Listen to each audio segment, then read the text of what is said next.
আসসালামু আলাইকুম। নিউ ইয়র্কে মোদি ইউনুস বৈঠক না হওয়ার কারণ জানালো ভারত। জাতিসংঘ সাধারণ পরিষদের বার্ষিক অধিবেশনের ফাঁকে বাংলাদেশের অন্তর্বর্তী সরকারের প্রধান ডক্টর মোহাম্মদ ইউনুসের সঙ্গে ভারতের প্রধানমন্ত্রী নরেন্দ্র মোদীর বৈঠক হচ্ছে না বলে জানিয়েছে ভারত। দেশটির গণমাধ্যম হিন্দুস্তান টাইমসের এক প্রতিবেদনে বৈঠক হবে না বলে জানানোর পর এবার এর কারণও জানিয়েছে দেশটি। মঙ্গলবার 24 সেপ্টেম্বর ভারতীয় সংবাদ মাধ্যম এনডিটিভির এক প্রতিবেদনে এ তথ্য জানানো হয়েছে।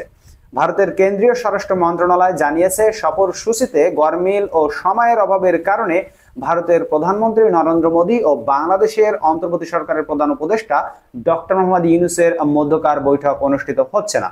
এর আগে গত 19 সেপ্টেম্বর হিন্দুস্তান টাইমস জানায়, আগামী সপ্তাহে জাতিসংঘের সাধারণ অধিবেশনে বাংলাদেশের অন্তর্বর্তী সরকারের প্রধান ডক্টর মোহাম্মদ ইউনুসের সঙ্গে ভারতের প্রধানমন্ত্রী নরেন্দ্র মোদীর বৈঠক অনুষ্ঠিত হবে না।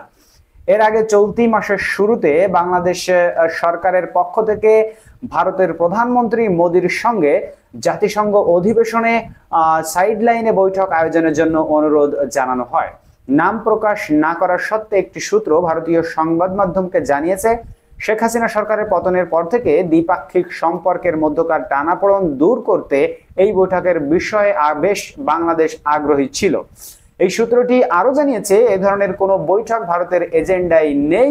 যুক্তরাষ্ট্রে মোদির 3 দিনের সফর বিভিন্ন কর্মসূচিতে পরিপূর্ণ।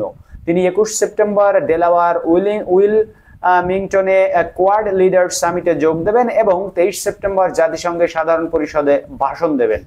জানা গেছে, জাতিসংঘ সাধারণ পরিষদের অধিবেশনকে কেন্দ্র করে নিউ ইয়র্ক সফর শেষ করেছেন ভারতের প্রধানমন্ত্রী নরেন্দ্র মোদী।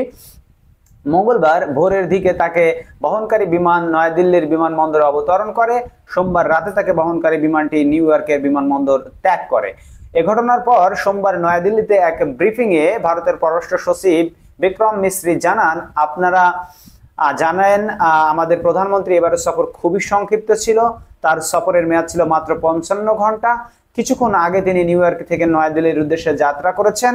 তিনি বলেন, বাংলাদেশের তত্ত্বাবধায়ক সরকারের উপদেষ্টা এখনো নিউ ইয়র্কে পৌঁছাননি। দুই নেতার সফরের শিডিউল ভিন্ন হওয়ায় তাদের মধ্যে বৈঠকের কোনো সুযোগ ছিল না। তিনি আরো জানান, সাবেক মার্কিন প্রেসিডেন্ট ডোনাল্ড ট্রাম্পের সঙ্গে এ সফরে বৈঠক করার কথা ছিল, কিন্তু সফর সংক্ষিপ্ত হওয়ার কারণে এ বৈঠকও বাতিল করা হয়েছে।